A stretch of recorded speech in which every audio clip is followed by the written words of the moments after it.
Kahit nalilito daw si Sir Gray kung ano yung difference ng lot area sa land.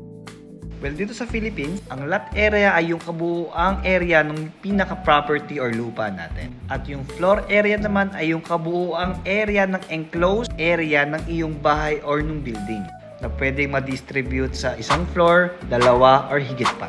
Ang lot area ay actually same lang din kay lot area. Kaya nga lang hindi natin siya madalas ginagamit sa mga residential term dahil ang land area ay madalas lang ginagamit sa urban planning, pwede rin sa agriculture, or any environmental conservation. Kaya example, meron kang 100 square meters na lot area, yung pinakalupa mo, at meron kang 100 square meters na floor area para doon sa pinaka-building mo, na distributed sa 50 square meters sa ground floor at 50 square meters sa second floor. Building footprint naman ang tawag sa area ng bahay mo, yung pinaka-area na nakain ng bahay mo doon sa iyong property.